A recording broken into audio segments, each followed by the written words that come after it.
question cards moving forward. My name is James Peda. I am the co-chair of Citizens for a Better Oak Brook. This evening's program is another one of our 36 voter education sessions we are doing around Oak Brook at the library, in homes, in homeowner association facilities, anywhere we've been called, we are there.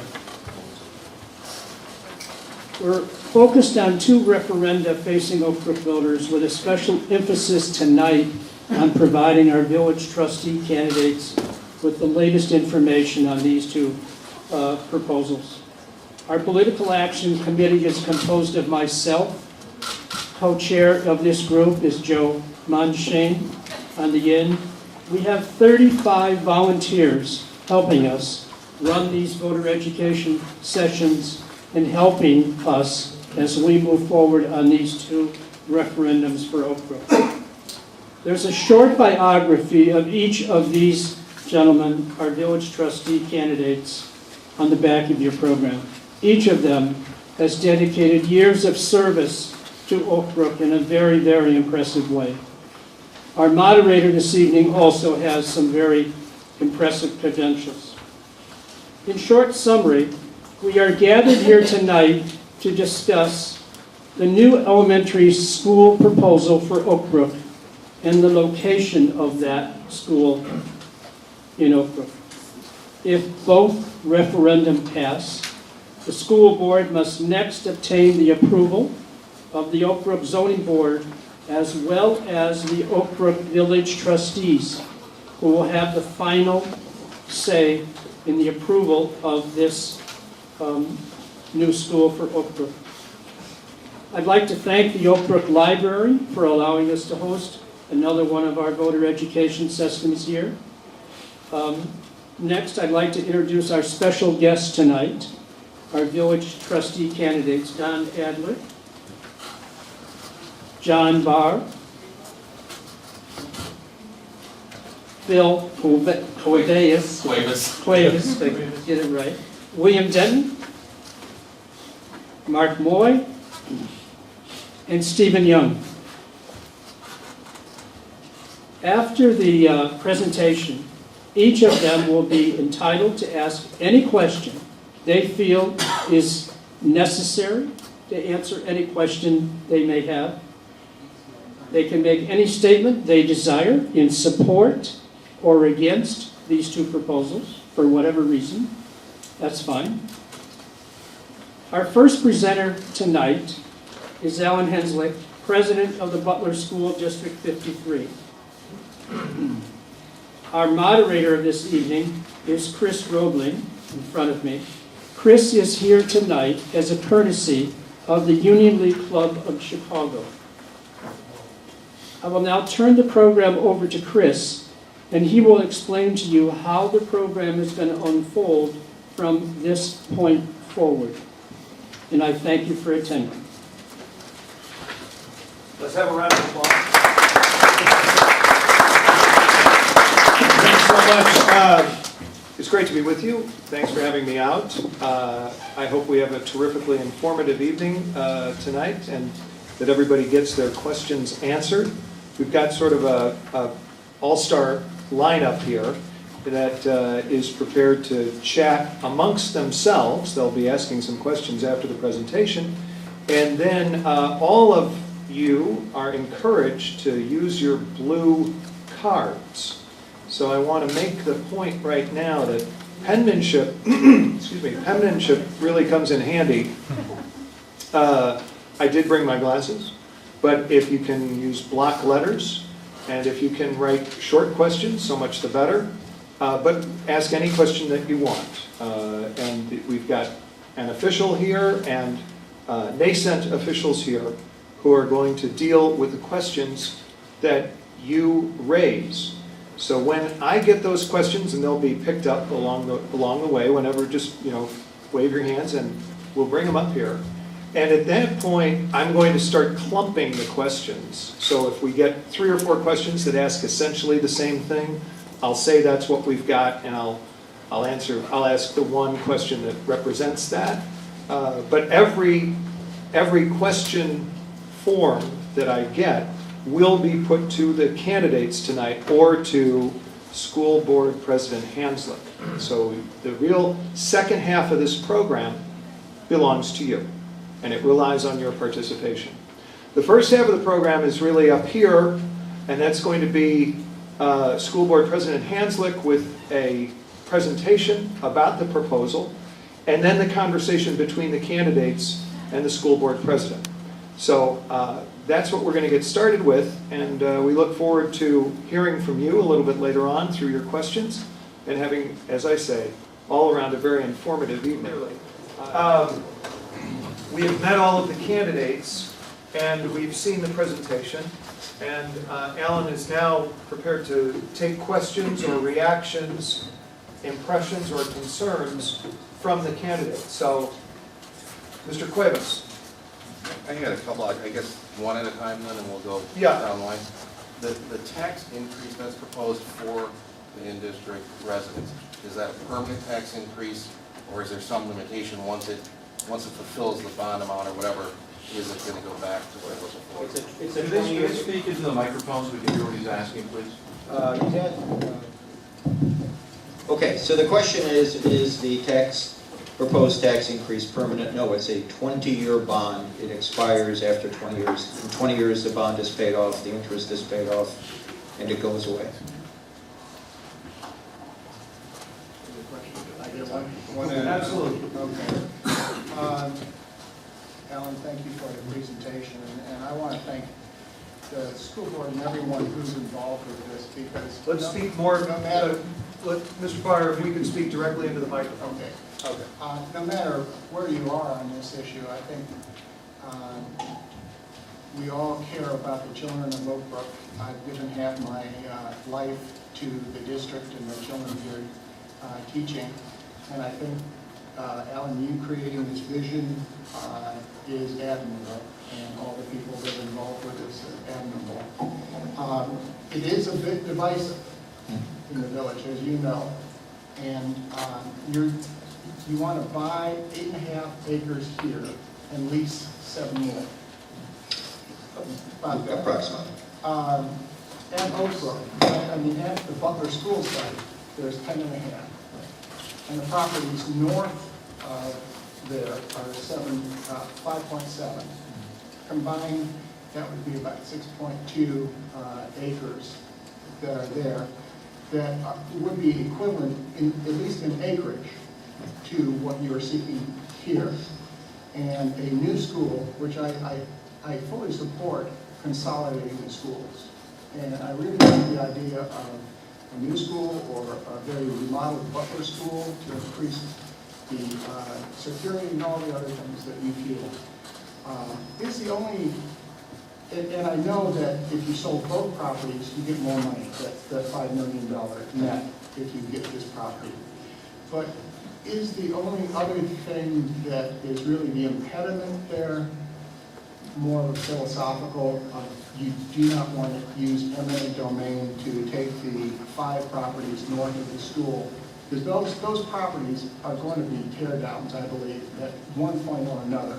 And it could be kind of a win-win, them getting a nice price for their property, you getting the property, and then I think all of Oak Brook would be so much on that bandwagon if it were there, and would be less divisive than here. And that's not to say, you know, I'm taking sides right now on this, but I wanted to probe that. Right. So number one, it would not necessarily be the 5 properties to the north. It would also include properties to the rear of the school. And I've talked with those individuals, and they're not at all anxious to do that. So that's number one. Number two, we don't want to use the right of eminent domain. We don't feel it's a good precedent for this community. Number three, we don't want to sink the amount of money that I referenced, the $36 to $39 million in a 54-year-old building. There will be people 15 years from now sitting here and saying, how could those people spend $40 million on this old structure? So then that means we have to raise that building and relocate it, which is what we would have to do. In order to get the traffic flow proper, we would actually have to raise it and move the structure. We run into the issue then of what do we do with the kids for a year and a half? Yeah, we can do trailers. You can rent office space. It adds complexity to the equation. Last point on this is we really feel we will destroy the character of York Woods. We honestly believe that. This is a school that will start around 500 kids. We hope it grows to 700 to 750 with annexations. A large school like that in the heart of a community isn't the best option in our view. And lastly, this is, in our view, a perfect marriage for the village of Oak Brook. You couldn't find a better partner than a school. You have property sitting out here that is not used during the day. As a school, we operate 187 days a year. When our kids run around on that field, it's going to be times that nobody else uses those fields today. So we have an underutilized asset. And then you get into the whole philosophical equation of, if it's not the school, what is the solution for the sports core? The current deficits they're running and the amount of debt they have built up is not going to go away without a capital infusion. We are that capital infusion. So we believe it's a win-win for the community in total.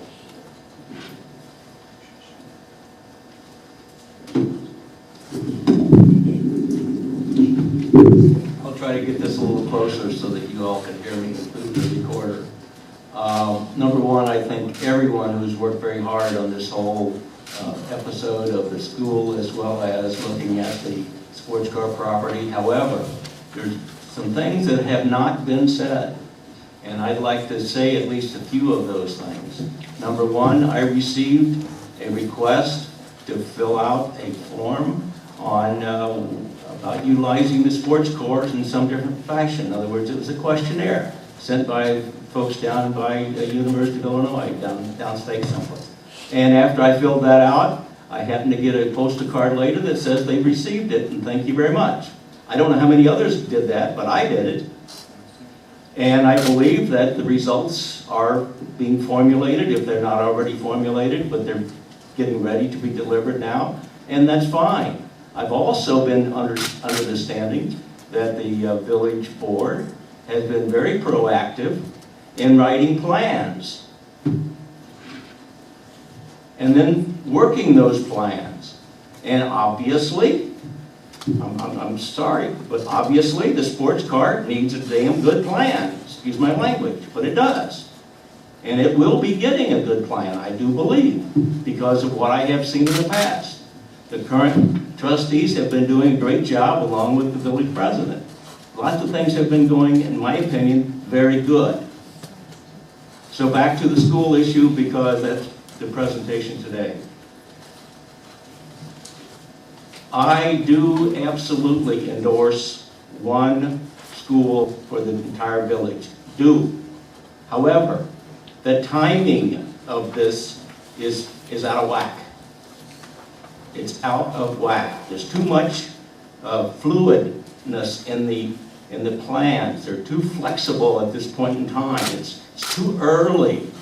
For example, if you expect to get more of the structured 40% that are not with the Oak Brook schools, that needs to be worked on early, not later, but early, so that you have an idea of what you really are going to contend with, instead of wishful thinking. Now let's talk about the existing schools. The Butler School was right for its times when it was constructed, designed, and constructed. And what I mean that was the state of the art at the time that it was done. Since that time, a lot of years have happened, and a lot of changes have been made within the school itself to try to update it and keep it up. And they've done a marvelous job. It's not ready to fall apart. It really is. It's marvelous, relatively speaking. But still, the fundamental design was state of the art at the time. Brook Forest, identical, very much state-of-the-art. Lots of people in the country wanted to have these kind of open spaces for the K through 6 and the elementary areas. That was the state-of-the-art. However, in the bidding process, the school was originally designed as a gas heat type of multi-zone with air going to each of the zones within the building. In the bidding process, somebody came along and says, hey, I can do it cheaper and save you some money by making an adjustment. They did. And it was poorly done. And I'm saying that because I have spent 50 years in the heating and air conditioning business, and I do know that field, and I do know where those shortfalls were. But the point is, the people that approved it, they approved it, it's history. You can't change history. That's the way it really was. Putting up the partitions the way they did, interesting. That's all I'll say. But that could have been done better. It could have been done more solid. And it could be done now more solid. There are lots of things can be done. You just have to do them. My whole life I've been doing things, if you haven't caught that yet. But at any rate, question to you, Mr. President. These figures that you've been outlining were said to come from the architect, and that's fine. Are they present value numbers? Are they future value numbers? Or are they commingled numbers? Because in all my experience, whenever I have been asked by architects and owners to provide some numbers like this, they all want it to be present value. So let me address a couple of questions that I heard in your talk. Number one is the maintenance cost numbers are adjusted for future costs. So they are inflation adjusted on both the retain the two buildings and build a new structure. So we're comparing apples to apples. The numbers that we've put together we feel are solid from a construction cost basis. We've seen enough information and enough backup data to assure us that all of the numbers that we have, which are otherwise valued in today dollars, $40 million today dollars, are in fact accurate, and we feel very comfortable with them. I have to get back, though, to one other thing you're saying, and that's the timing of this is off. We totally disagree with that. Absolutely disagree with you. And I'll tell you why.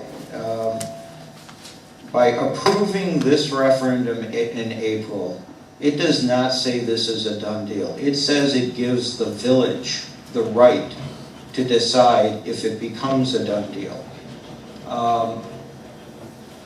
We also should be encouraging the village to work as quickly as they can to develop that plan for the sports court. We will be in design work for 6 months, water retention and traffic and building design. The village, 6 months should be adequate for the village to figure out where they're going with the sports court. They may well find that a school is a beautiful decision for the benefit of Oak Brook, or they could come and find out it is not. They have the flexibility to say yes or no. By not approving the referendum or asking the school to delay this decision, if interest rates go up, we can't deliver this. If the school walks away from it, and there isn't a better option for the sports court, who comes along? I mean, what better option is going to exist? So we think the timing is perfect, not only from a financing standpoint, but also to allow the village adequate time to get its act together, and we should expect some pressure on them to deliver results within 6 months. This is not a 3-year study of the sports court deal. Sorry. Yes? First off, everybody hear me now? Good. First off, let me start by thanking everybody here in this room. So we've done our thank yous all the way around, but I think everybody in this audience deserves a thank you too as well. So I've got really one question. I don't want to be a harbinger of doom, but my question is this: what is the alternative plan? What if the village or the zoning board determine that the site's inadequate? What is your plan B? We have no plan B at this point. the honest answer is we don't. We're expecting that this is the right decision. If it doesn't pass, we would have to either continue to invest in the buildings and let someone else tackle the problem at the appropriate time, or I don't know. And just a follow-up statement, since I definitely support the idea of a one Oak Brook, and having been outside of District 53, I can share the pain of other districts that want to go into District 53 as well. I guess what it boils down to for me, and hopefully for everybody else in this room, is that you want to make it an informed decision. And at the end of the day, it's not going to be the village board or the zoning board that's going to make that decision. It really begins here with you today in this room with the referendums that are going to go through. So please keep that in mind. Great.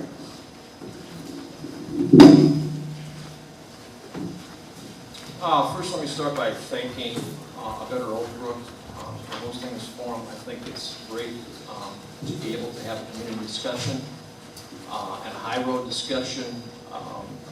We need to have more of that in Oak Brook in terms of addressing issues.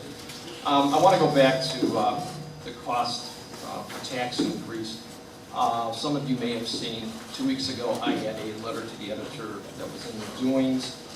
A week ago, Alan Hanslick had a letter to the doings, and it looks like there's dueling numbers between a banker and a CPA, and they're pretty far apart, and you have to ask yourself, gee, how can those numbers square up? Let me tell you what the difference is. Alan's numbers are based upon only the debt service cost on $15 million of debt that is being referred to as referendum debt. The $775 number that I had on a $1 million value house comes about using the information and simply doing linear extraction. But the numbers that were up on the 53 website in a PowerPoint presentation varied a little bit from what Alan had on this PowerPoint presentation. There was $31 million of debt to be issued. Now, I look at this and say very simply, the residents of 53 are going to pay the debt service costs on all of the debt, not just part of it. What's going on right now is that, as Alan pointed out, District 53 has been running $1 million surpluses for the past couple of years. So instead of having a free surplus and free cash, part of that $1 million is going to be taken to cover the debt service cost with respect to the $16 million and the $15 million of debt relates to the $375 number that Alan has put up on a $1 million property. So to reconcile those, I tend to think in things in terms of the whole picture. And the whole picture is, bottom line, you all of us, will pay the full debt service cost with respect to all the debt that's issued. All the debt that will be issued at one time to fund the school. There's no differentiation. The label that has been put on the $16 million in debt is internal debt. And that can be issued without a referendum simply because there's no increase in taxes, because right now the taxes is high enough to be generating the $1 million of surplus. So, just to clarify that.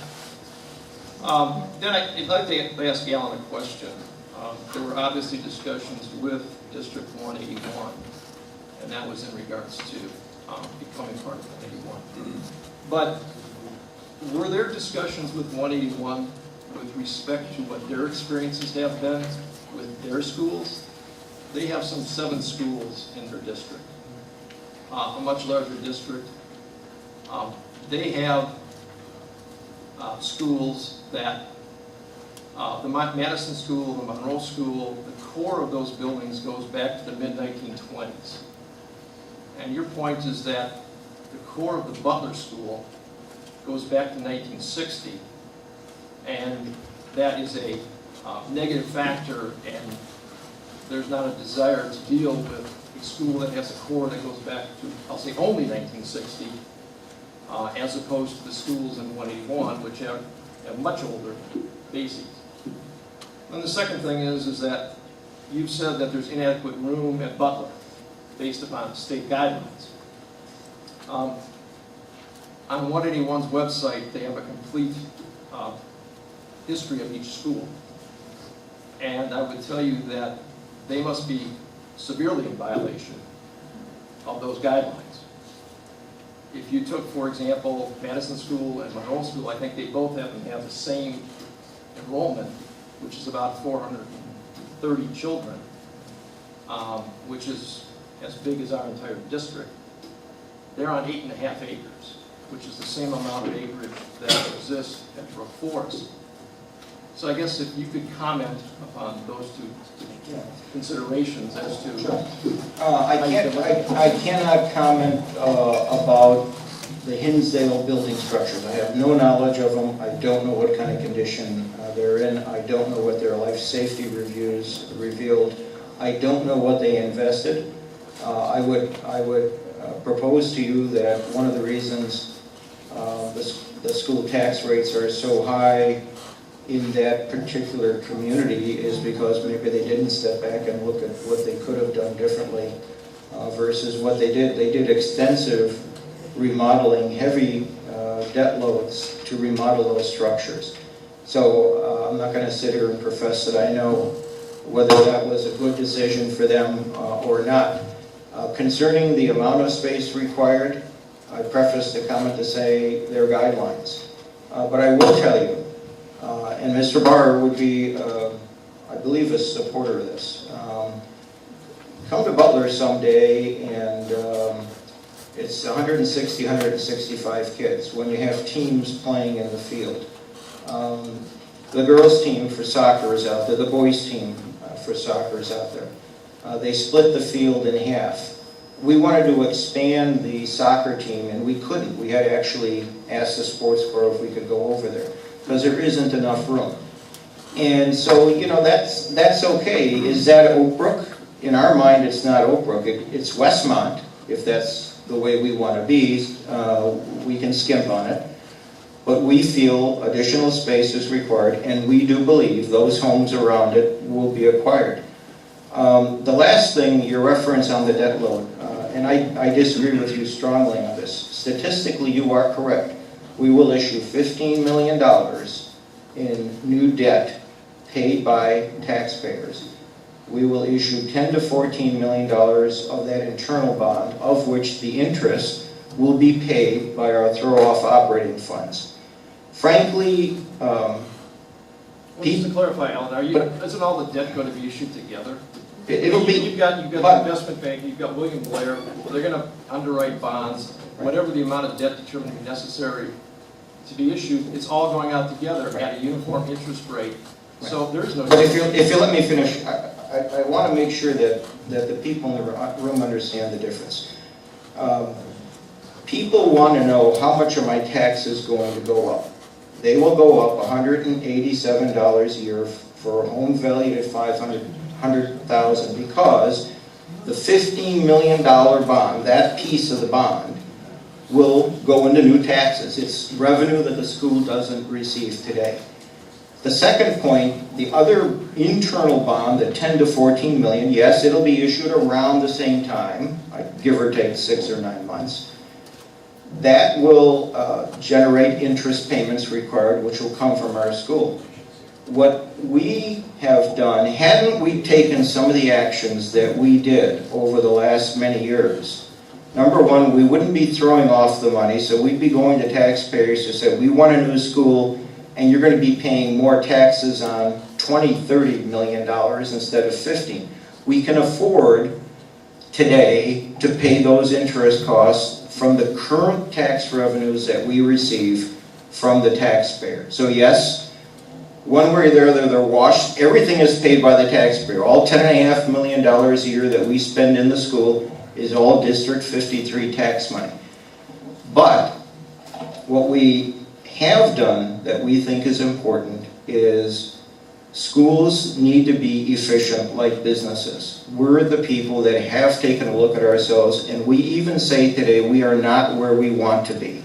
We know that. When you look at our peer group of schools, our high-performing schools, When we went into our labor contract negotiations, we knew we were 30% higher in average salaries. We knew that. We're now running around 22% higher than other high-performing schools. That's not good enough. So part of it is the dollars that we're taking in today, as I've tried to explain, are going to be spent one way or the other. They're either going to be spent on maintaining the current structures over the next many years, or they're going to be spent on one new structure, including the bond interest that we would have to pay for that. It's all the interest. I mean, Every single dollar we spend is taxpayer money, whether it's maintenance, bond interest, salaries. They're paying to pay debt service. It's not going to be, it's not, the new tax is 187, it's only though based on the 15 million. That's all the taxpayer is going to receive for quote-unquote new taxes. An increase. Yeah.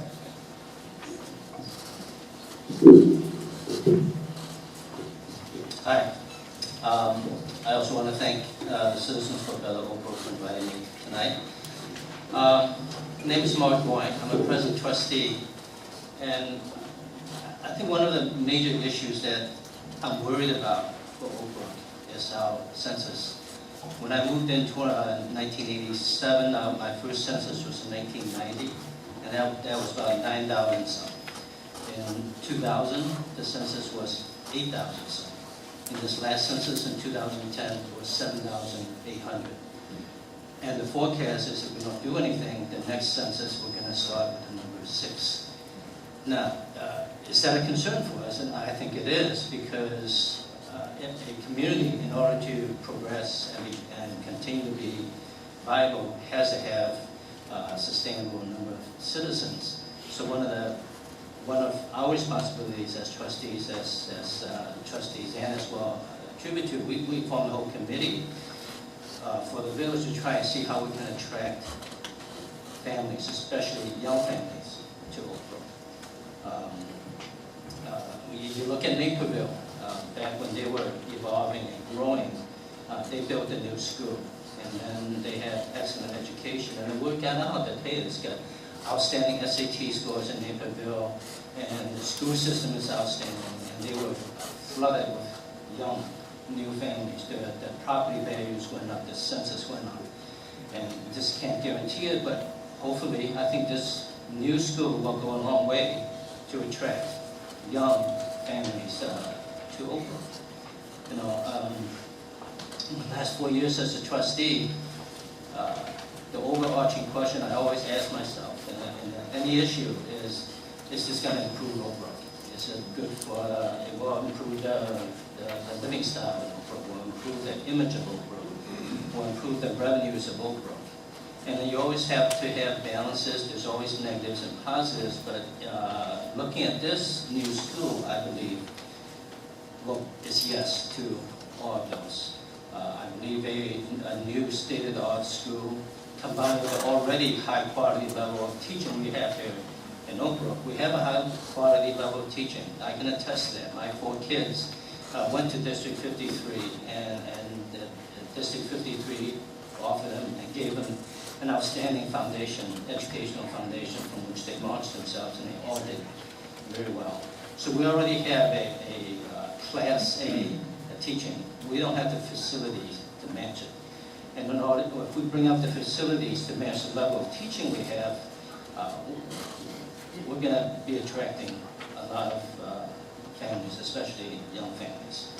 I mentioned there's always positives and negatives, and the negative is that we may affect the open land. And you know, Butler, when he developed Oak Brook, his vision originally was 1/3 of the land should go to business, 1/3 of the land to residential, and 1/3 of the land should go to recreational open space. And it was a vision he had. When the Butlers sold the sports courtyard to the village, they did not put any stipulations or restrictions that we can't sell off the land, but we have to respect that original vision that Butler had. And the concern is that is this going to start a slippery slope where we're going to start selling off all of the open land and so forth. And I can't speak for future boards, but this board, if I get reelected, will not do that. We're going to respect Butler's vision. But when you balance the positives and negatives, in this case, I believe the positives way outweigh the negatives. I think a new school will be good for Oak Brook. It will improve our image, will improve our revenues, will improve our property values, and all the good things that will come. And I don't have a problem. I live in 53. I don't have a problem paying a few $100 extra of my taxes to build this new school, because I think on the balance, the positives will outweigh a few $100 I have to pay extra each year. So I am in favor of a new school, and originally when I heard about this, we value open space, we value Butler's concept. The big question is, why can't they just build on Butler? Why can't they do this? Why can't they do that? Well, this presentation kind of answered a lot of my whys. And I think if we're going to go forward, this looks like a viable thing that can be done.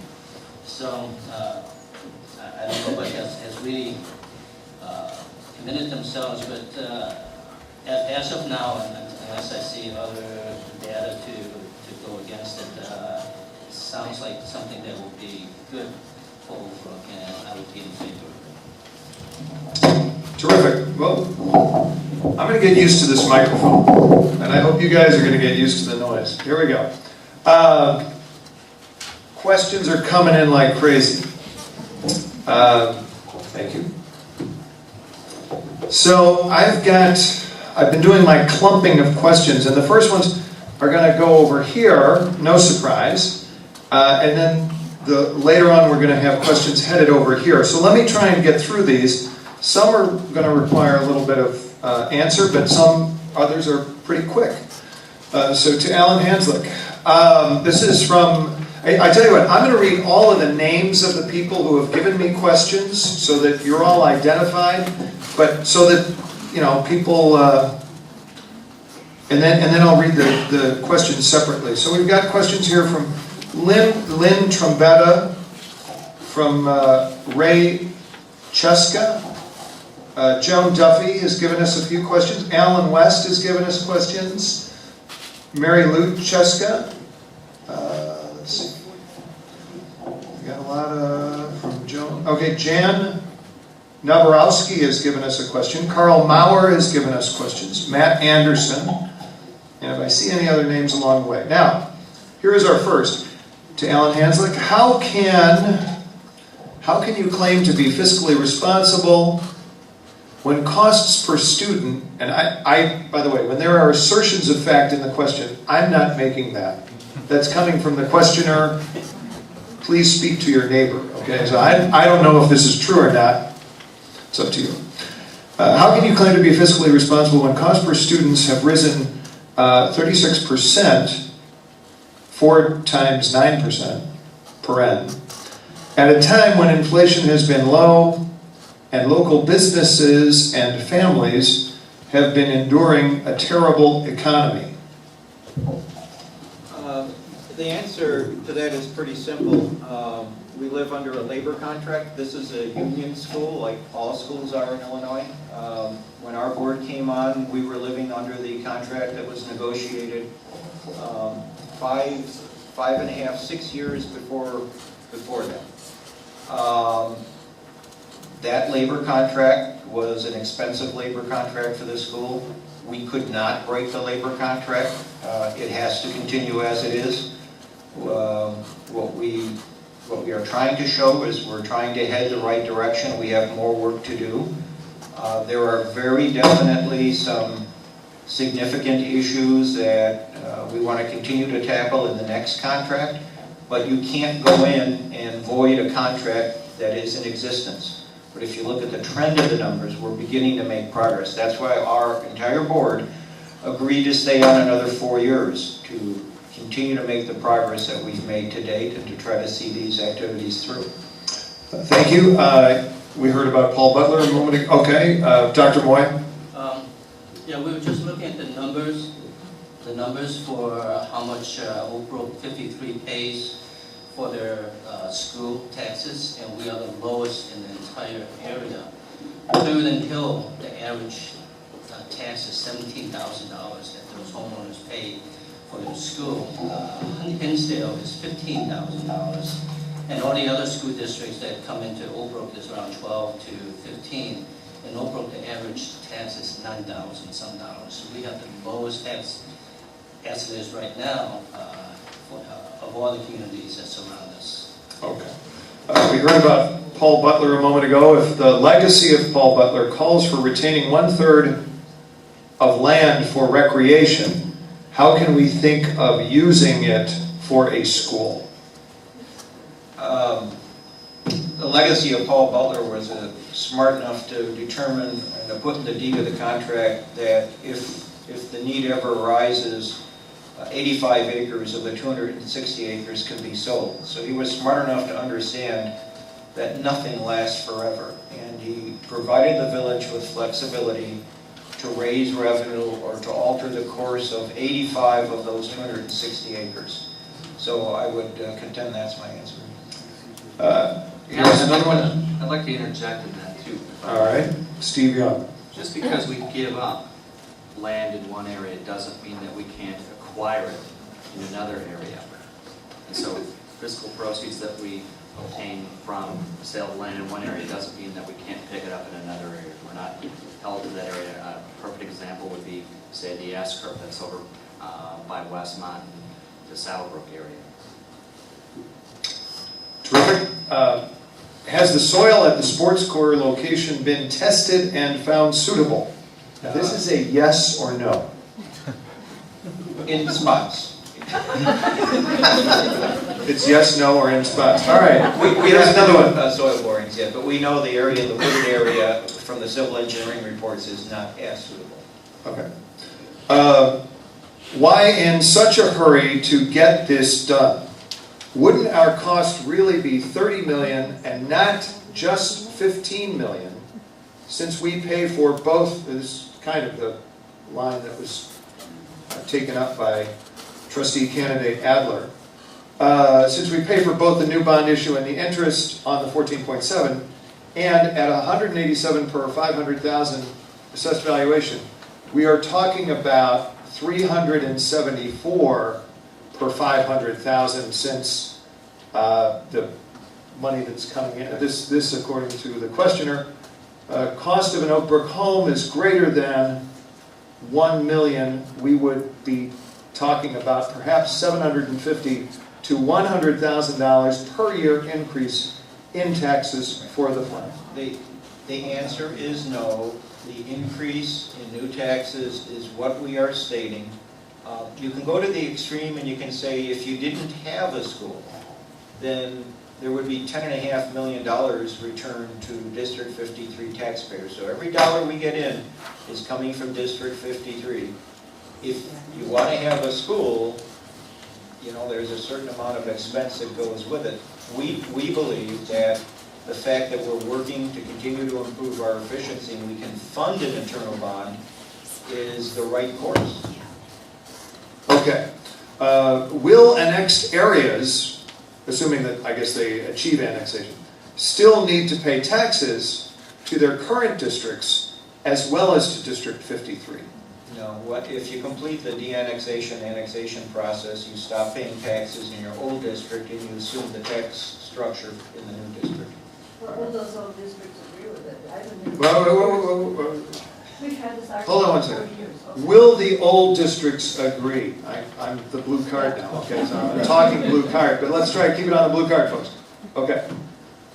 It's a difficult process to go through.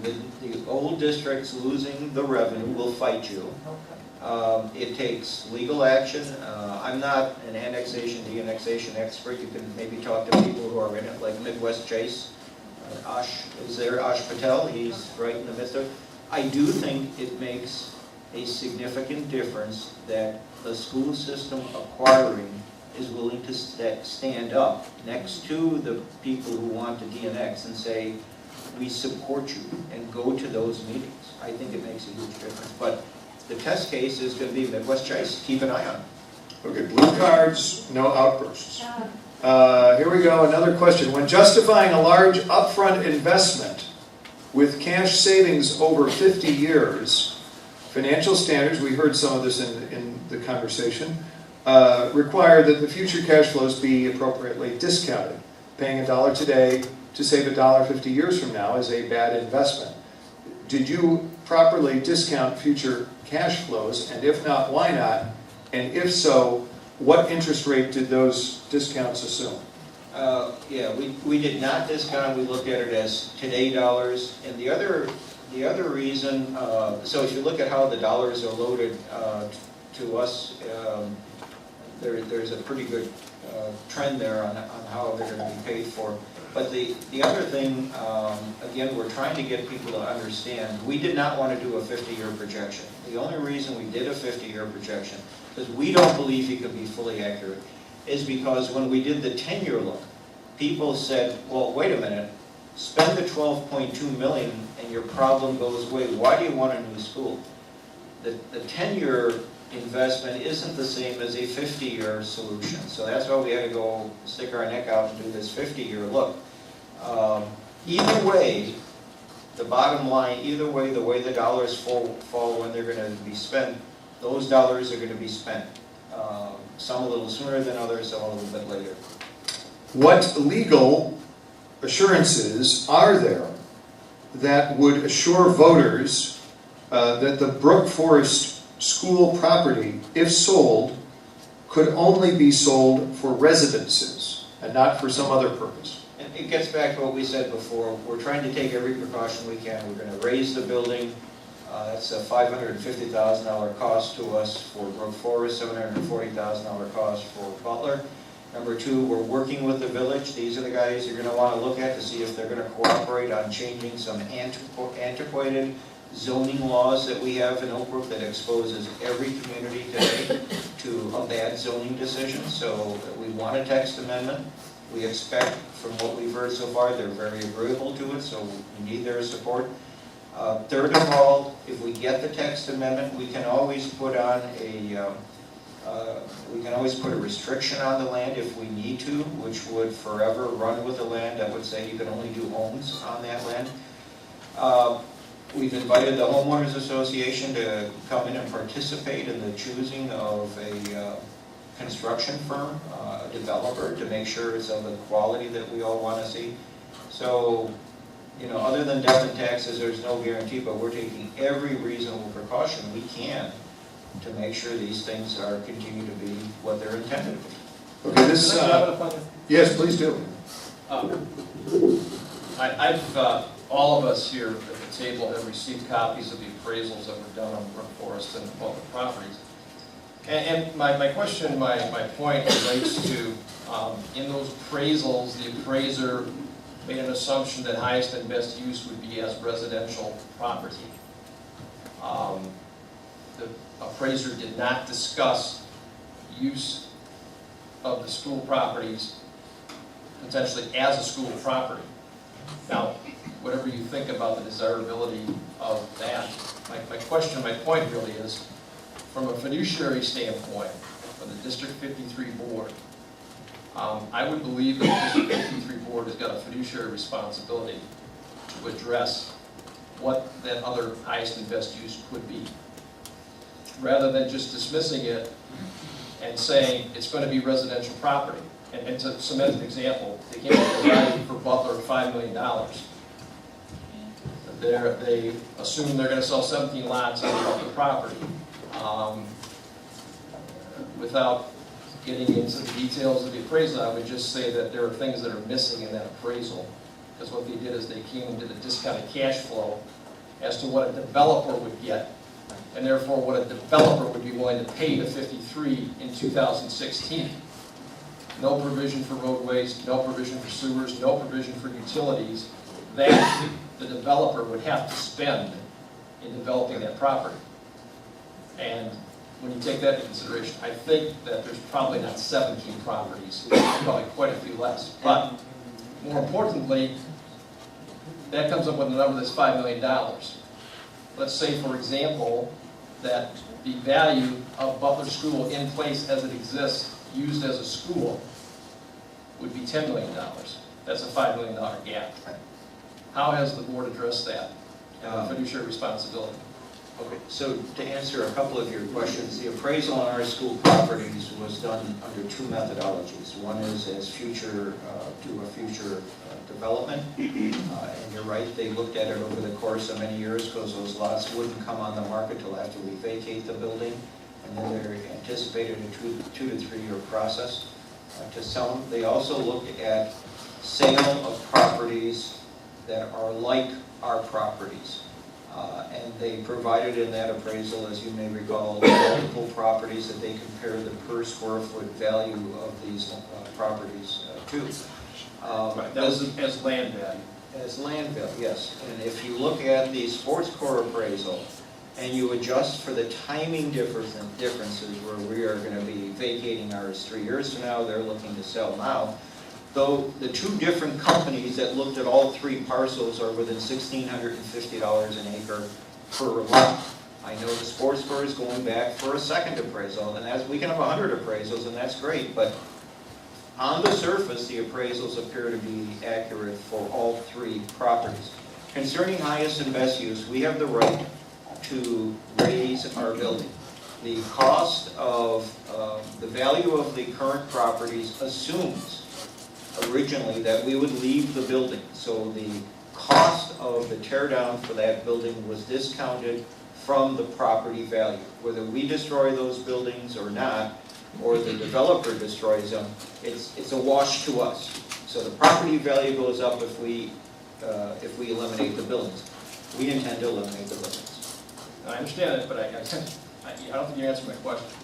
What I'm asking you is, how can you make that judgment in an example where Butler were worth $10 million standing today to be sold as is, versus $5 million in the appraisal that you got back? That's a $5 million difference. We don't know that. We have land. I'm not saying you do know it, and I don't know it either, but what I'm saying is, if it wasn't addressed, and it wasn't addressed in the appraisals. It wasn't addressed in the appraisals because it was addressed as a R3 or R4 rated property. And we have the right to raise the buildings, and that's what we're going to do. Let's quickly move along to Mr. Hold on one second. Mr. Denton, and then I think Mr. Quibbs, right? So Mr. Denton? Mine's real quick.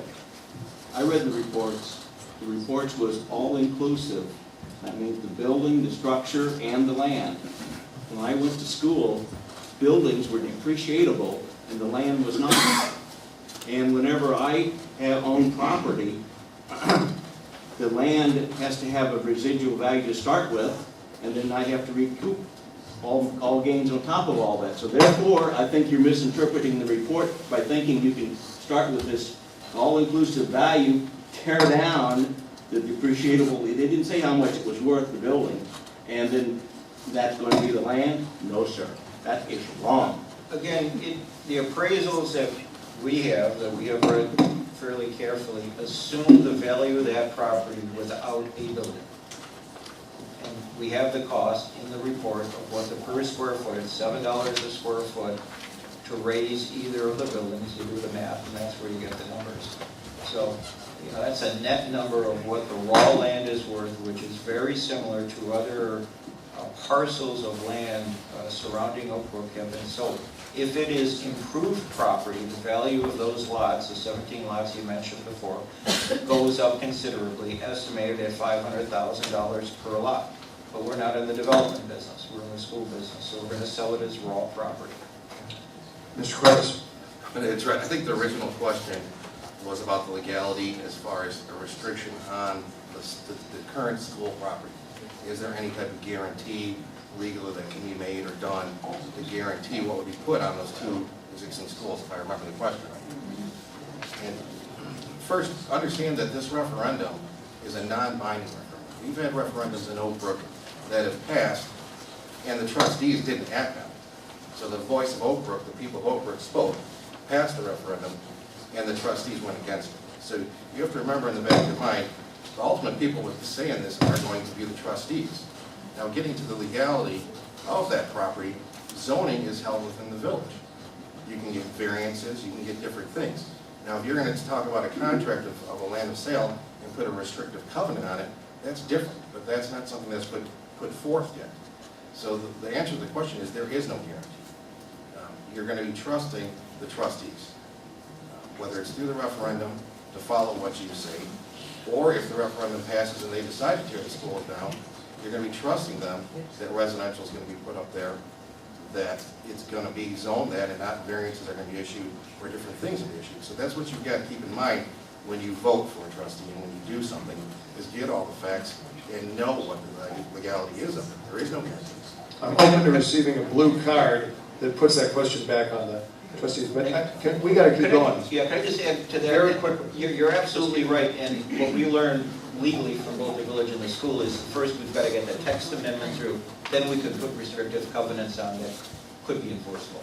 Correct, but even the referendum isn't, it's not Right. binding. That we can pass it and the trustees can do what they want. Absolutely, absolutely. And perhaps that's a good point about this evening. I have to say, as a visitor interloper / volunteer moderator, I think it's admirable that Oak Brook is attempting to get officials of both town and gown. Okay, here's the school district in the college setting. The university president is here, and here are the guys who have to clean up after the sophomores go out on a bender on Sunday night. So you've got town and you've got gown, and I think that speaks well for Oak Brook. And the fact that everybody's listening, we still have time for cards because Jim's got some friends at the library, and we're allowed to stay past 8:45. So, is there a little bit of stuffiness? Should we open up one of the doors? Are you okay? You're okay? All right. Okay, that's good. I don't know, really. Don't think about it. Speaking of the environment, what about geese?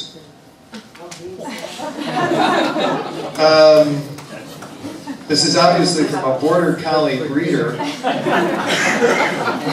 Possible solutions: geese police or border collies at the school. And I think this can go under the rubric place-based environmental learning. We use geese police at Brook Forest. It doesn't solve our problem. We've tried multiple solutions. It doesn't solve the problem. It's a natural nesting area. We'd love to move. Woof. All right.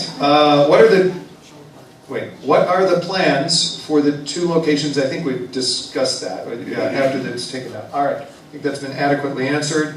All right. All right. Now this.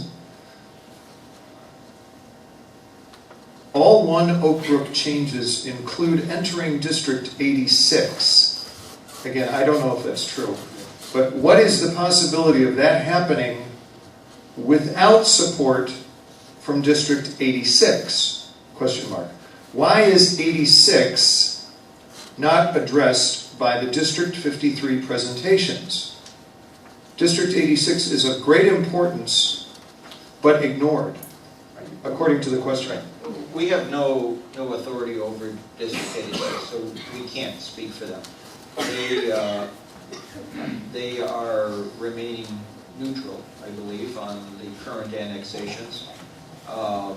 Whatever the regional board decides, pro or con, those seeking annexation, from what we know of District 86, they will abide by. It's just they're not going on a limb to say we oppose it or we support it.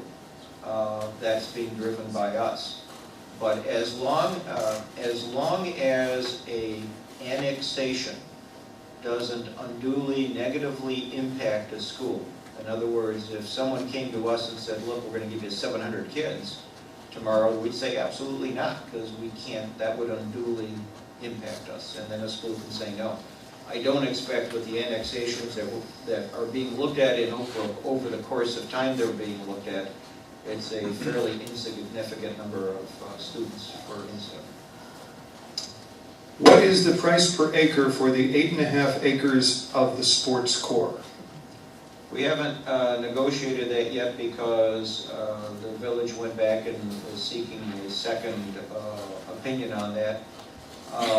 But the price, generally the price of the acres for our school properties and for the first appraisal of sports core I think we're running around the $450,000 per raw acre price. All right. Couple of quick questions. Who is the architect? I know you mentioned the name, but you might want to talk about them a little bit. Who have you decided on a general contractor? If so, who? How was the figure of $40 million that you put up on the screen? How did you arrive at that? We've been working with the architectural firm FGM out of Oak Brook, a wonderful group of people, by the way. And we have not chosen an architect to design the school. We have not chosen a construction firm because we don't know if the school is going to move ahead. So it's the same issue of why spend money unless you know that you're going to move ahead with it. But they have completed all of the cost analysis for a new school. The way they've done that is, as I said, they looked at the per square foot cost of new schools over the last 3 years in our areas. They have a range. We're on the high end of that range is what we've plugged into the financial model. To just clarify, you said they've not been selected as the architect for the design of the new school? That's right. We have not bid those contracts yet. How were they selected? For How was FMG? So Are they your life safety architect? Are they your they consultant? did the life safety study. They're the life safety So architect. they've been utilized previously? We utilized them for the life safety study. So when we were looking to begin this initiative, we interviewed various architectural firms, including one that did work for the school before, including 2 others who had not. They were one of the architects who had not, and they won the right to do the life safety review. And then in addition to that, to go to phase 1 of a preliminary analysis for their school. And can you speak to their expertise and capabilities relative to rehabbing buildings versus building new buildings? They could probably do it better. Then you wouldn't have to speak. This is Ron Richards. They have, at least from the information we received, they have a wealth of background. Do you want to say anything about rehabbing and new buildings? Experience, yeah. Yeah, we work with over... Please stand and your name and give us your coordinates. Ron Richardson, FGM Architects. You can actually see our office if the sun was out, right over here on 22nd Street. We represent over 90 school districts throughout the state of Illinois, and we do extensive renovations in the K-12 marketplace. That's a primary core market for us, so we know K-12 facilities inside and out. And I would just add one more thing to it. Not that we didn't trust these guys, but we also have a resident in town by the name of Mark Koskin. And some of you know him. He's an architect, he's an engineer.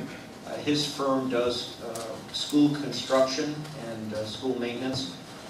He put in hundreds of hours. He shadowed FGM on the life safety study. He has been in almost every meeting that we've had. He's our independent voice. So, he's not on the architectural side with this company. He's not on the school side. He's a resident who gave us another independent view of this.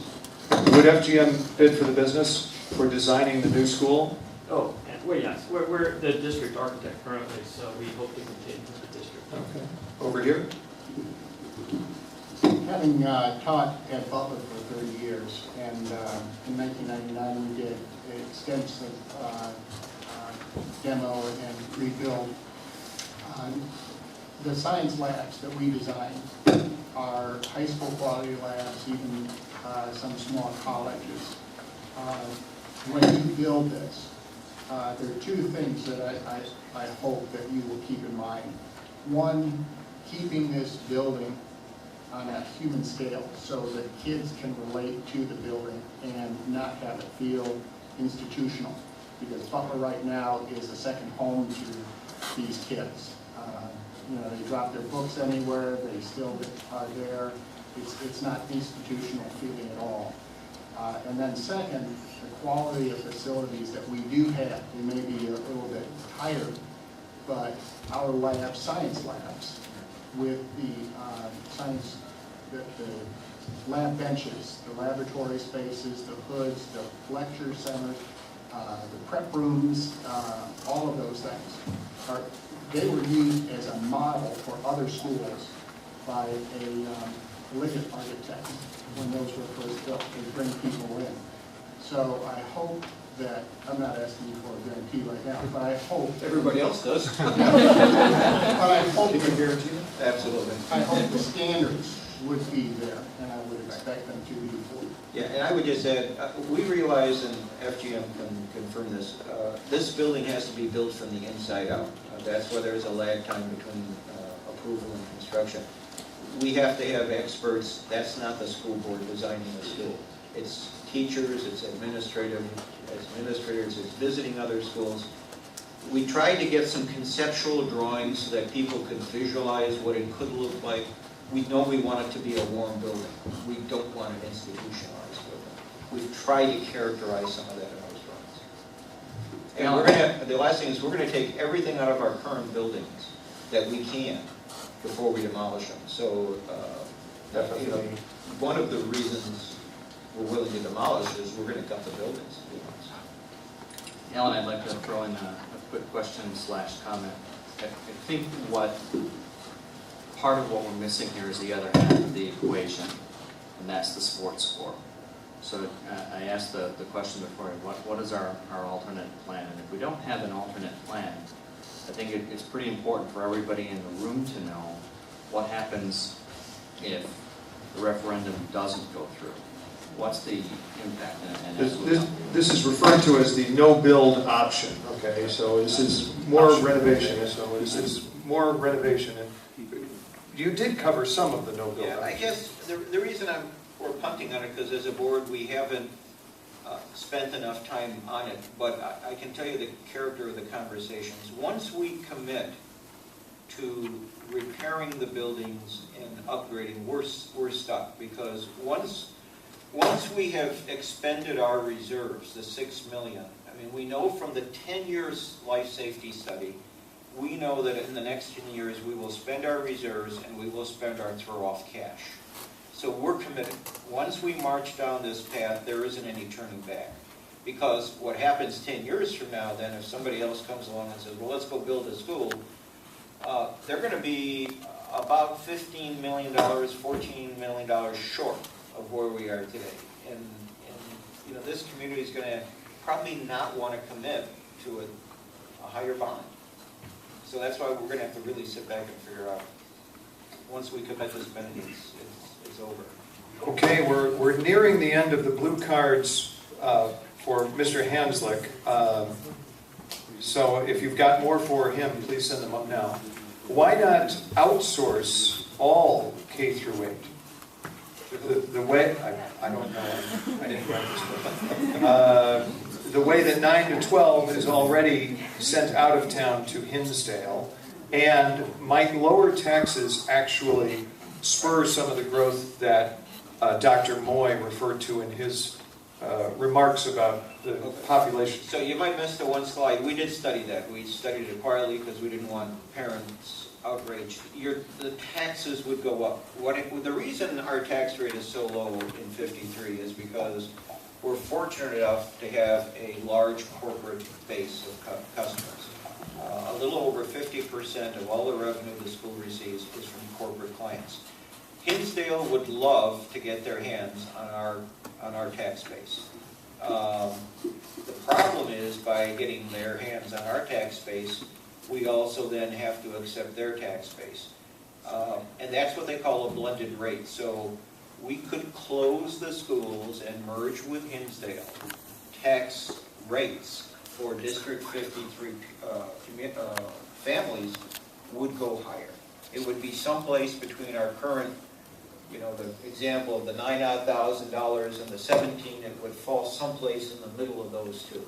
So it's really not a good decision for the community. Alan, let me help you out here.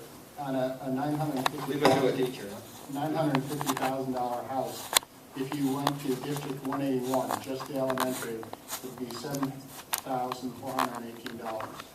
Oak Brook's taxes in District 53 are $3,137. So it would be a blend of those two. And then that answers the second half of the question about lower taxes. All right. Here's an individual. Why not revert to the original? I think this is a rhetorical question. I can tell because it ends with an exclamation mark. Why not revert to the original plan as Plan B? Build out Butler. So that's an expression. There you go. And again, the simple answer is the build-out Butler Plan B is as costly as Plan A, which is to build new. Someone might think that you are in touch with Ben Bernanke. Bond interest rate, question mark. What is it, or, I mean, everybody here knows, if you have any savings account, it's not earning anything. Same thing with municipal bonds for AAA rated entities like we are. It's a historically low rate. We've run the bond models multiple times. Our agent has. I think they were priced someplace around 2.6 or something like that for the 20-year bond. They probably won't go much lower. It's a great time.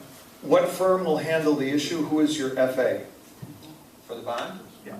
We haven't officially chosen a firm because we don't know if we're going to issue a bond, but we've worked over the course of the last 30 years with, I'm going to forget their name again, Sandy? William Blair. William Blair, yeah. A good firm. All right. Can we say thank you to the president, the volunteer?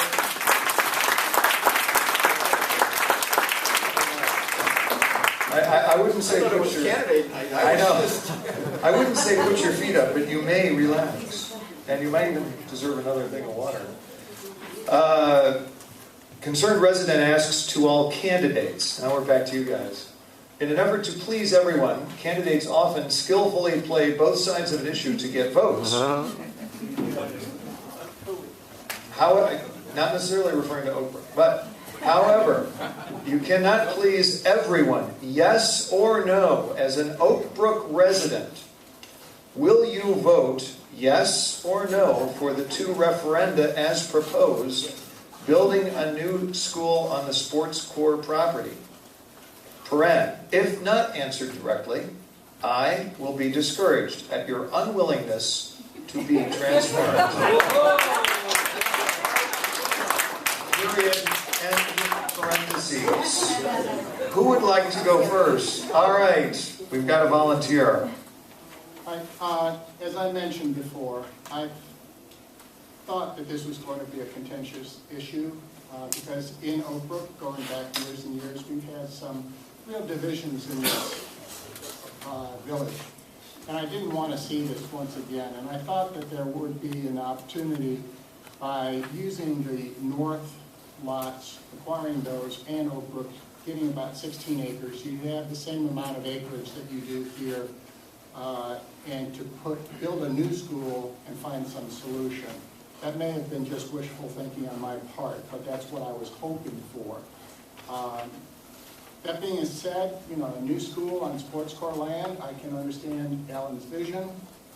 Being right next to the library here, you'd have this beautiful space for the play fields, for the children of Oak Brook. Their scores are very high right now, and the school, I would say, it's the kids, it's the teachers, and the families that they come from. The building has to be nice and adequate and safe and everything, but the building isn't the school. It's the kids, the teachers, and the families they come from. So the school board... Is this leading to a yes or no? I'll tell you. On behalf of the question, I'll tell you. whoever that person may be. So you have a great vision, but because this is a change, the responsibility to convince people from the status quo relies on you, and you've been doing that. You've been doing, to your credit, the citizens of Oak Brook, you, the school board, other people have been working with this. And I believe you've asked the people of Oak Brook to vote April 9th of whether to sell sports core land. If that vote is an affirmative, I would do everything I could to make sure that this school was built to the best specifications possible on the board. So if the people of Oak Brook vote that way, affirmative, I'd support this school here.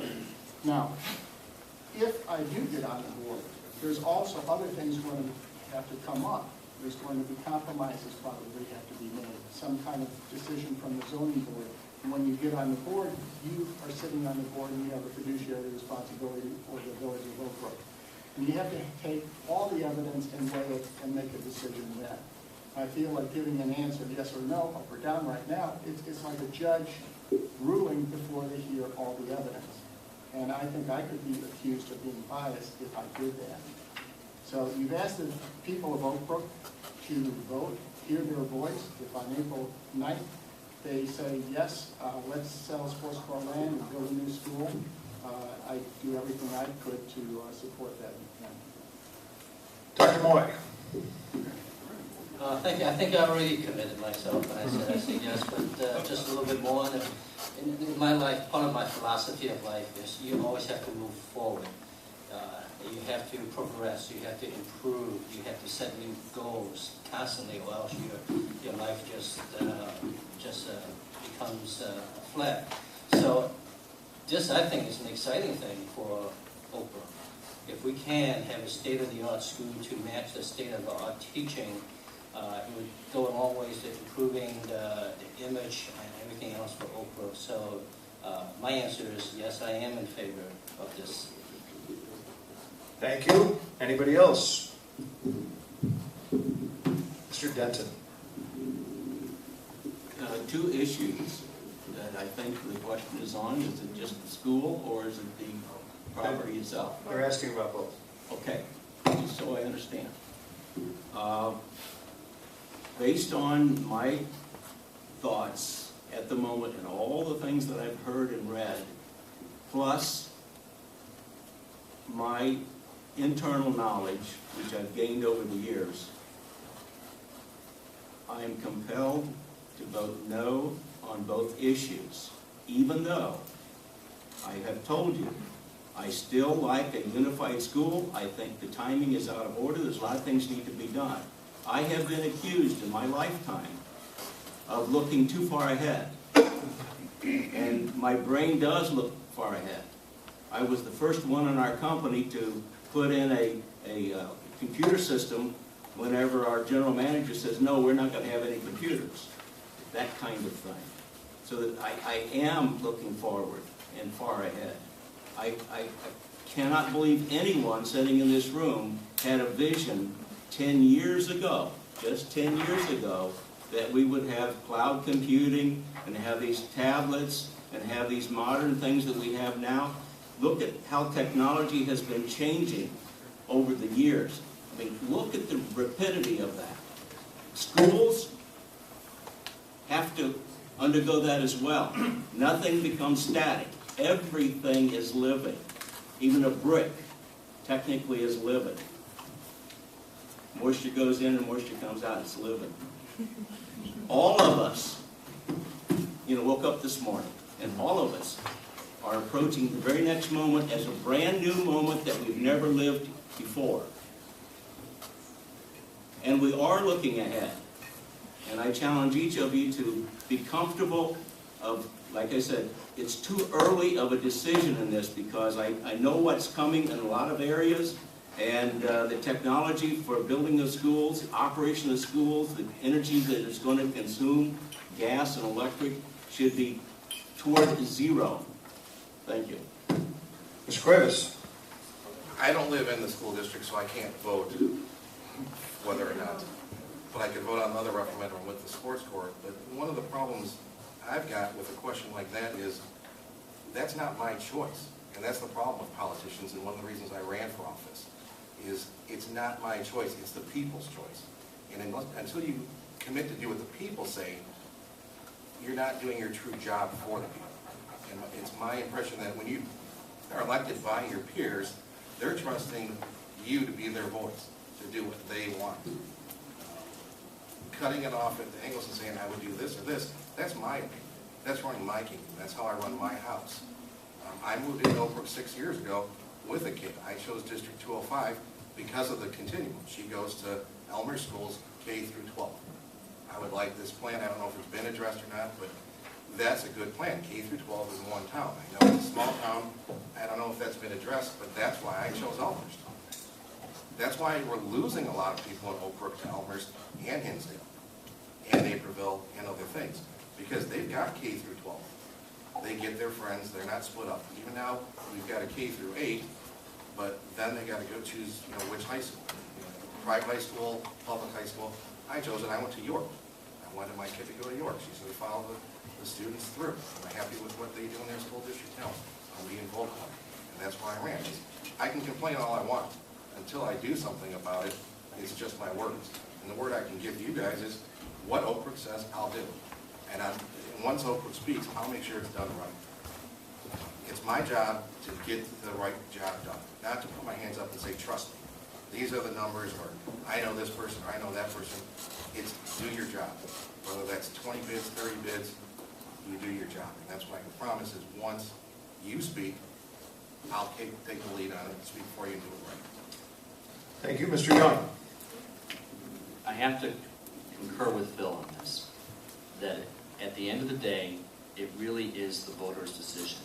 And having served and are serving on the zoning board right now, I can tell you that if it was voted in today, we would pursue that decision vigorously.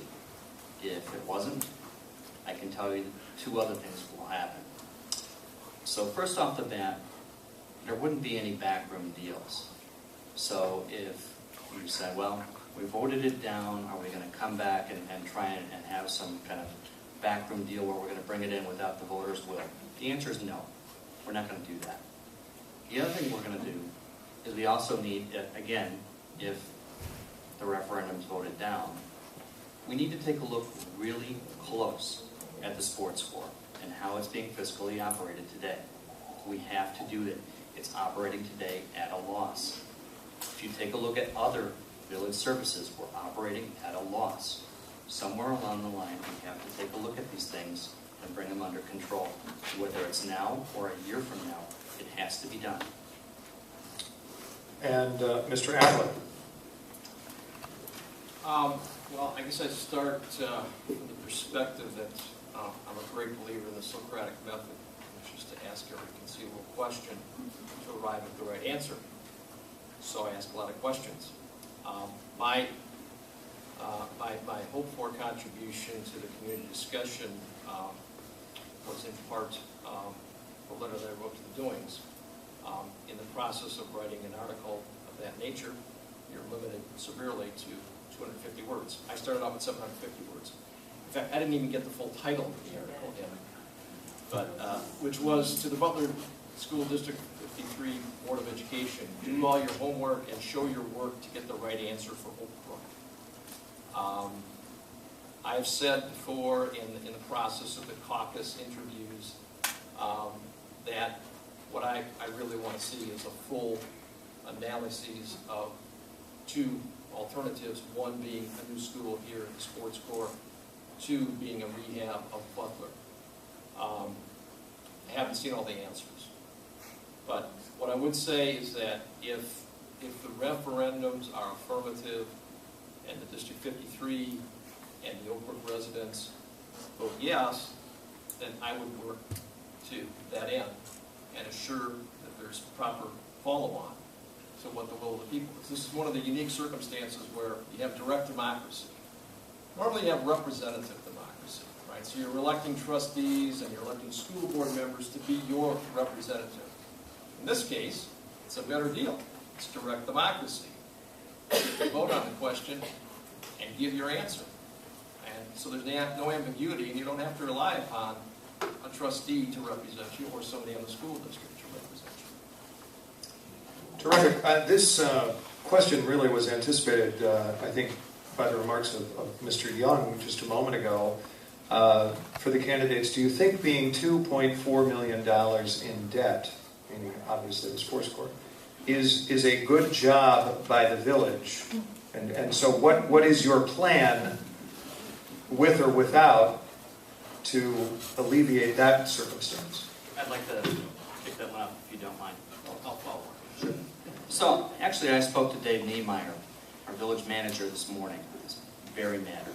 If you take a look at really where the big expense is in our budget for the sports corps, it's food and beverage. And really it's because of two things. Number one, it's because of the caterer that we had. Number two, it's debt retirement. Those two things are really the biggest things that we have from a loss standpoint. Now let's also balance that with a couple other things. Let's take a look at it from where we're getting our revenue from. We're getting our revenue from golf. Could we certainly do better at the clubhouse, maybe have some better sales, have better merchandise, do things like that? Absolutely. I'm not saying that we're doing a poor job, but we can certainly do better. We can certainly not operate at a loss. We can either break even or actually make money. And if we make money, which I've heard from some people, that no, sports course shouldn't make money. Well, I say, why not? Why can't we take that money and move it over into other municipal services? Why can't we use it to move it over into other services that benefit the residents? So honestly, I can't see why we have to operate at a loss. Dr. Moy and then Mr. Adler. I think that was first. Okay. Okay, I'm gonna, I guess, try to put some perspective on this number that's being kicked around all the time, that the sports court is in debt.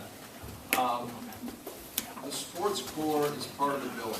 The sports court is accounted for in an enterprise fund. It's an accounting entity, okay? It's part of the village. The number that's being cast around, $2.4 million, the number that existed at the end of 2011 and the financial statements for the village have not been put out yet for 2012, was $2,087,000. And it was an advance from the general fund to the sports court fund. Okay? That is not debt. There's no note associated with that. There's no interest charged on that. What that is an accumulation of money that has been sent over from the general fund to fund the operating losses of the sports court over time. There's no asset that sits on the books of the general fund. There's a tracking mechanism that shows a receivable, there's a liability that offsets it. So there's no net asset that the general fund has. Okay. Bottom line, this is an equity contribution, and the money's been spent. The money's been spent and lost because of, I'd say, misadventures with respect to the sports court, trying to run a restaurant operation in the sports court, and these are all things that a couple of years back, there was a Citizens Finance Advisory Committee that I chaired. We dove into this. There's a myriad of reasons that back up why that money was spent. But the money's gone. Okay? The sports court and the village are not without resources to address funding needs for the sports court. The most prominent need or key need that the sports court has is it needs a water control system to control flooding on the golf course. That's the earning asset that the sports court has. And that costs about $300,000. The cost estimate on that has declined over time from about $1 million going back to 2009 or so. That's an investment that I believe the village should make. It's going to protect the golf course asset, which is the operation that makes money. The other things that are in the sports court, you could call them parks and rec operations. There's a swimming pool, community swimming pool. Okay, other communities have that. When you try to run a swimming pool in Chicago, at best you got 90 days that you're going to operate the thing from Memorial Day to Labor Day. And if you chop out bad weather days and you chop out 15 days on the back end because kids are already back in school, that cuts into the possibilities to run a swimming pool at a profit. Okay, so in terms of what the sports court can do realistically, it's also got open spaces, it's got other things in it, okay, that aren't going to make money. They are park and recreation type operations. There are tennis courts that are part of the bath and tennis operation. There's been many, many different approaches taken with respect to the clubhouse, the bath and tennis clubhouse, to try to run it and make some money. There was a caterer that was retained that paid a minimum fee. That arrangement didn't work out so well for them, and they walked away from it. So these things have all happened over time. Okay, but I think you have to be clear. I mean, the only game in town is not for the sports court or for the village to sell the land to the school district in order to get the money. It's not that the village isn't without other resources that it has available to it to address what the funding needs, legitimate funding needs in the sports core, and correct those needs or address those needs. Thank you. Yeah, that's always been the big question of the sports core. Is this a business where we want to make a profit, or is it an amenity for the village, which we should supplement as an amenity? So that debate goes on. Number two, the money that we would gain from the sale of this land, $4 or $5 million, whatever the final number is, will be used specifically for improvements of the sports core. The drainage problem of the golf course will be number one on the list because we've lost hundreds of thousands of dollars of golf fees in the not this last year, but previous years, more of flooding that we've had.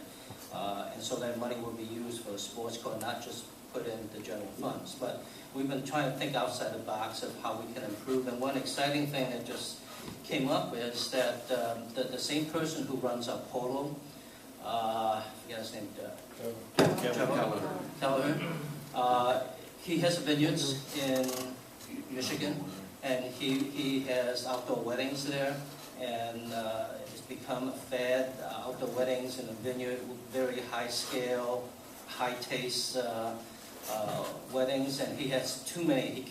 He doesn't have the time to book every one of them. And he has proposed that we can take a section of sports core land, which we're not using right now, and plant a vineyard. And that vineyard, he will lease the land, so we'll get revenue. With that vineyard, he plans to hopefully develop a wine called Brook wine, which will be nice out by the first case. Plus, he's very confident that he can fill every weekend with a wedding because there's so much demand for outdoor weddings in vineyard settings and with everything done the right way with tents and everything like that. And he is confident that I can generate at least $10,000 a week of income. And it sounds too good to be true. And there's a lot of I's that need to be dotted, T's to be crossed, and we have to be skeptical sometimes of what we can gain from it. But if it's done right, with good taste, it can add to the image of Oak Brook, the brand of Oak Brook, we call it, and generate revenues, which will help balance out some of the losses that we get from the regular operations of the sports car. So we're looking hard at how we can use the sports car, and this latest idea sounds exciting to me. We'll see how it turns out. Mr. Denton, about the operating deficit at the Chardonnay core. Very good. I'm waiting for tomorrow. Seriously though, I am running for village trustee, and I'm here to assure you that I believe the pathway is clear to have an improved financial position on the sports car.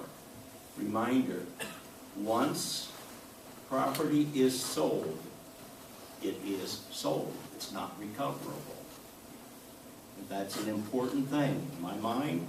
That's the reason why I think this whole process is too quick, because of all of these things that have been rattling around in my mind.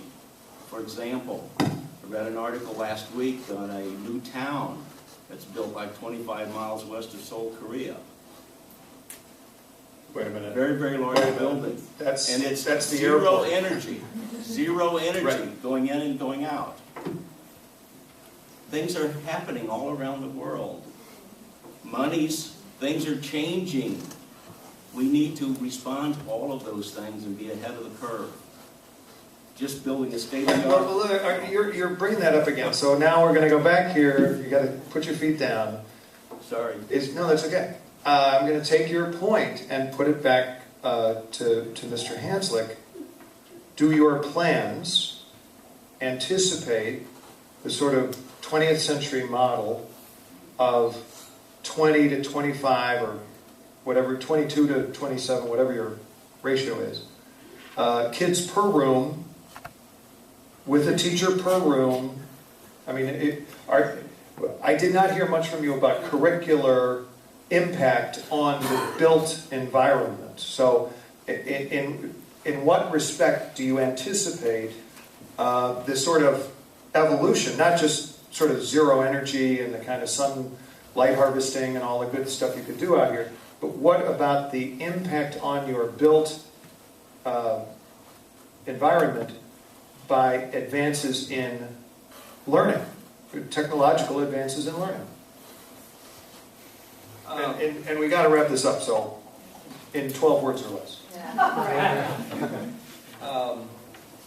We look at this as an opportunity to learn from the best. How a school is designed internally is not a board function. We're not educators. But there are people who are very familiar with this. It's not rocket science. People have done it before. Yes, we want state-of-the-art heating, ventilating, cooling. That's stuff that the board can get involved in to make sure that is there a good decision to spend more to get those efficiencies or not.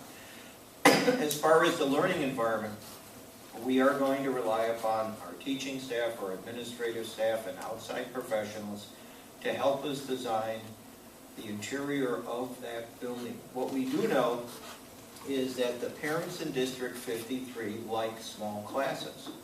Statistically, we could have larger classes, and everything we know, it doesn't necessarily negatively impact the quality of education. But we're going to keep small classes. So that's the only thing I can promise right now, is we're going to continue to maintain small classes, and we're going to do our best to make it better than it is today, and hopefully look into the future. Okay, now, back on the original question here, about sports core operating deficit, if not debt, as listening to Mr. Adler's point. Me, right? Yes. The sports core, I've been on the sports core for 5 out of the 6 years since I moved here. And it's not an amenity because you pay a good fee to be a member there. You don't go swim for free in Oak Brook. You pay a fee and you go swim.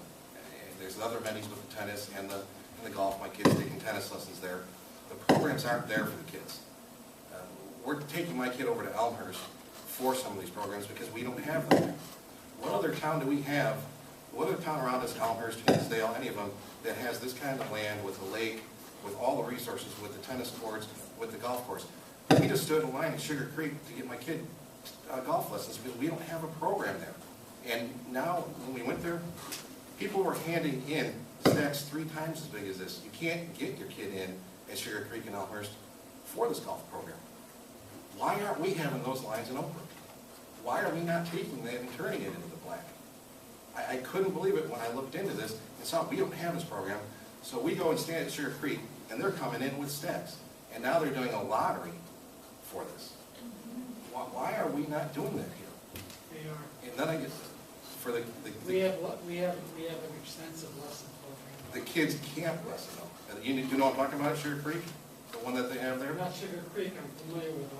We don't have anything that's close to the one at Sugar Creek for the camp. Are you talking about golf? Golf.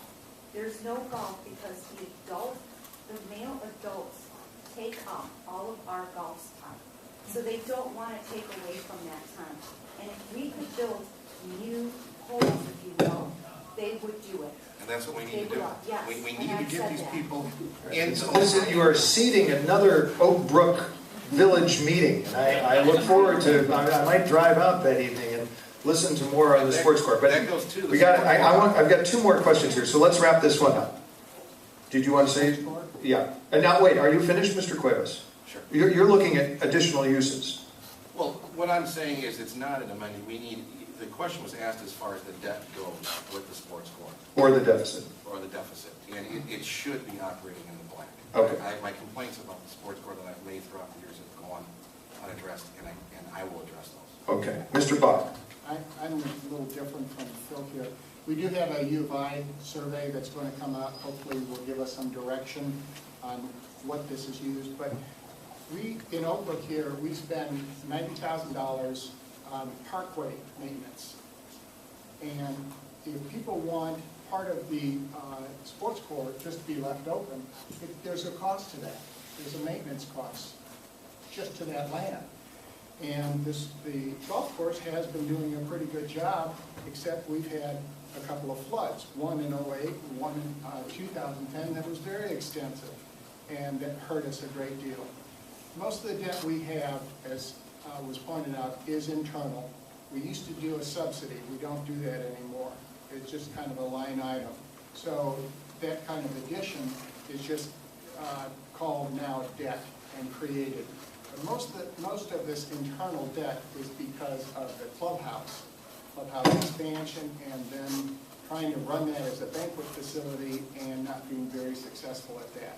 But the village is working on a business plan to go forward with that, and I know that at least the assistant village manager is quite confident that he could make quite a bit of money in that clubhouse. Okay. So now we're entering the lightning round. I want to pick up from the prior conversation that we had over here about guarantees with respect to post-school uses. Would you support a zoning text amendment to assure that the vacant school properties, if the village and the school district get to that point of vacant school properties, will in fact remain single-family homes? Let's just go right down the line. Start with you, Mr. Cuevas. Absolutely, and Alan Hanslick and I have worked. I'm president of York Woods Homeowners Association, and Alan has worked with me, and Mort Westman, president of Brook Board, been very helpful to try to make sure that happens. Mr. Denton. The answer is yes, provided the soil and all the other conditions are appropriate for that construction. I think it is, but yes. Okay. Mr. Young. Without speaking for the members of the zoning board, which I'm still currently on, the answer is yes. Okay. Mr. Adler. My answer is yes, I would support. Dr. Moy. Yes. All right. Now, this question I've got a couple that I think have really been dealt with. Something about, please give a straight answer. We asked another version of that question. We had another question here. How will you personally vote? That was the same one. And then we had some spare questions in case nobody was asking questions. So luckily we didn't have to get to those. Now, as kind of a wrap up, I think that this is implicit in a lot of what you discussed, and it came up in the conversation. As board members on this one Oak Brook, the concept of the one Oak Brook, which is new to me since I don't live here, but you've got a village, or you have a village, and you've got these 5 different school boards that kind of come in for some little portion. And the biggest one, I take it, is here. Wait a minute.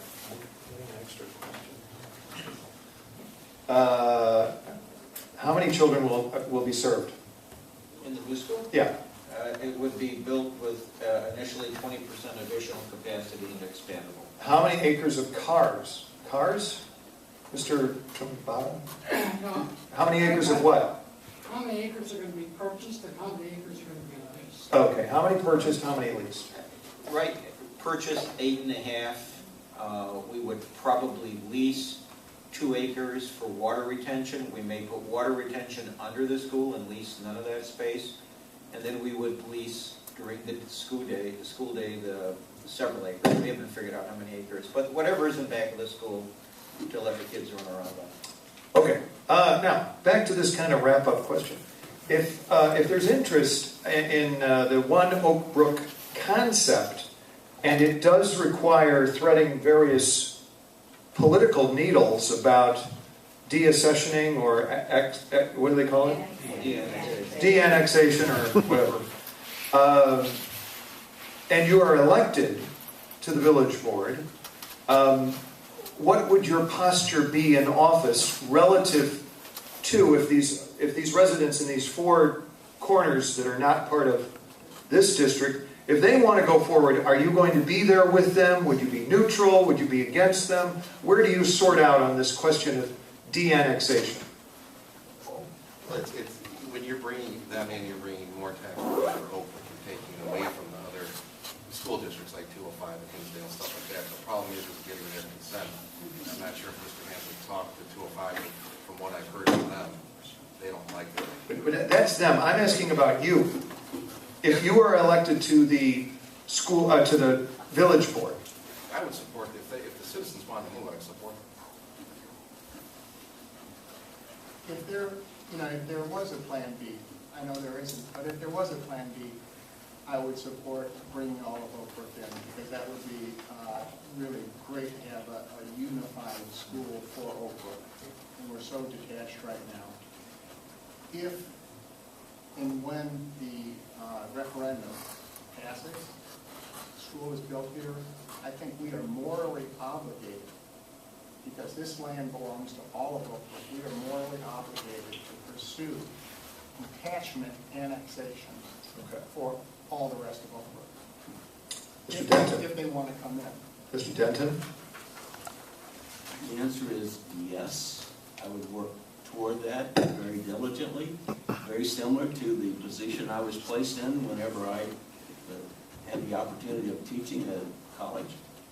And I was invited back to teach again because my students did improve their grade point, and I had no idea what the test was going to be like. So therefore, same kind of attitude. I will look at it, see what has to be done so that they will want to come to this district. Okay. Mr. Young? Provided that all the referenda passes, provided that it goes through the zoning board and eventually through the board of trustees, yes, I would. The only caveat that I'd have with it is, again, as long as it's not going to expend village resources on further litigation that would mire us down, that would be another thing I'd be very concerned about too as well. Mr. Adler?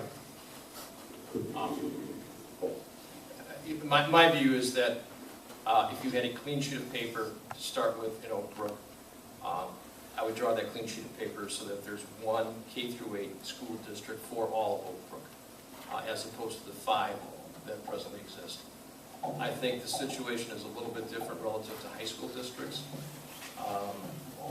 You've got children that are going to different schools in any event.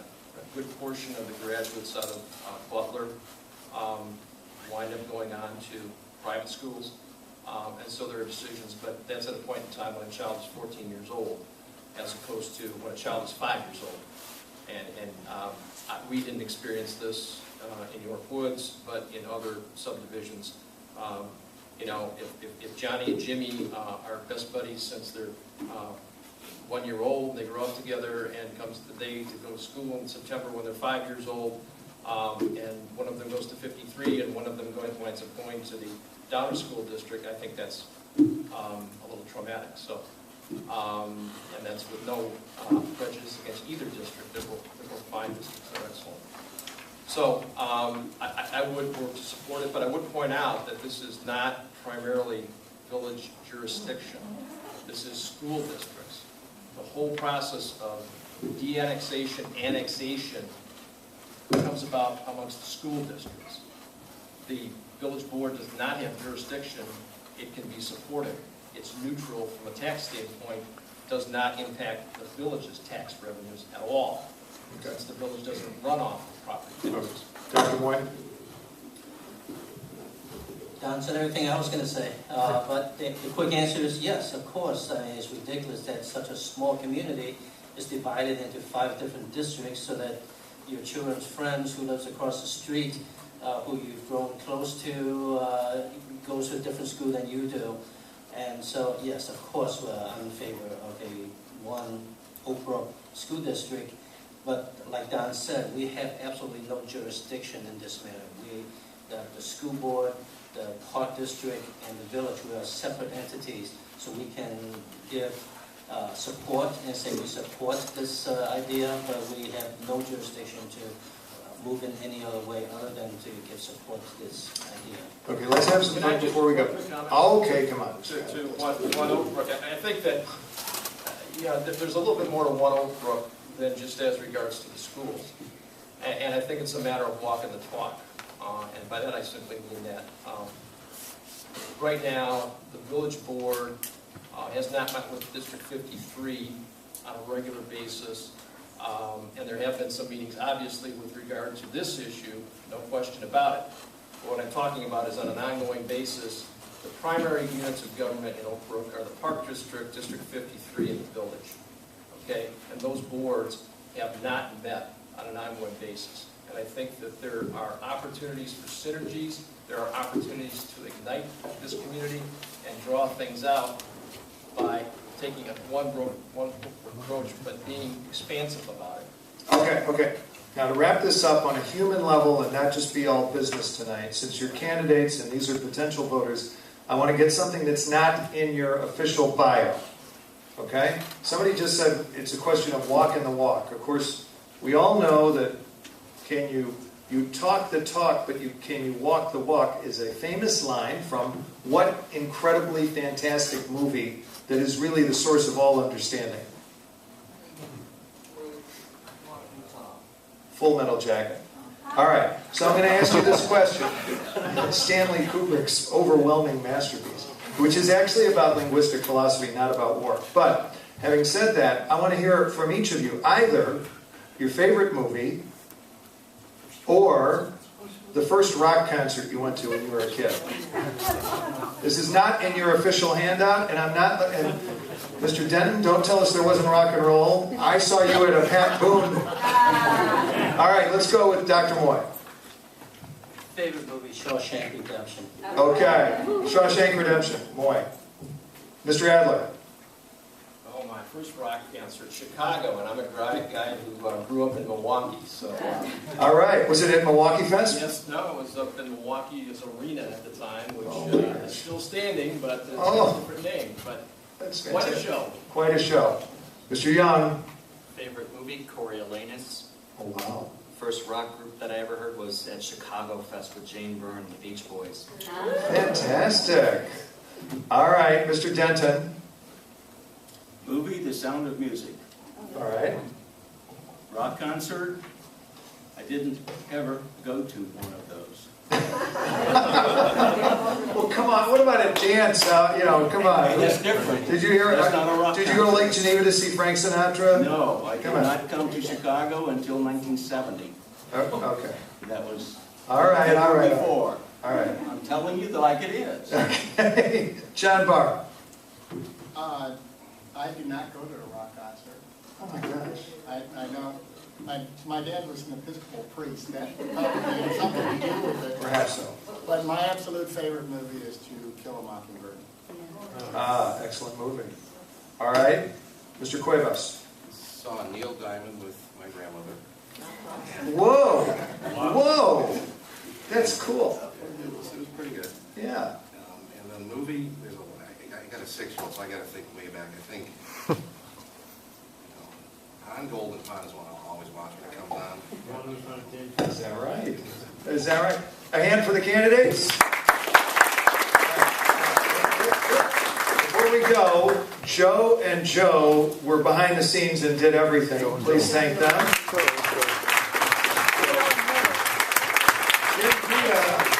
Jim Pita designed that great thing of your Citizens for a Better Oak Brook. Please thank Jim Pita. I want to say, I grew up in the North Shore. A job once took me down. I lived for a few years down in Homewood. Now I live in Riverside.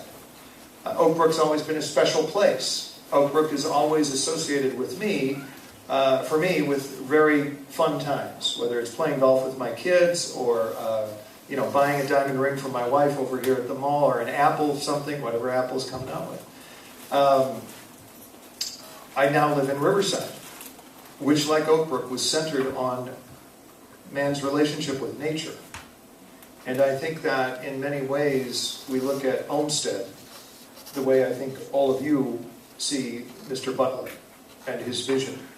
And I think that the common square, or the public room of this great town, is the sports core, it is the library. And I can't imagine that Olmsted or Butler could be any prouder of the very erudite conversation that all of you provided for yourselves, for your candidates, for your school officials, and for the town of Oak Brook that you obviously love so much. It's a privilege to have been with you. Thanks so much.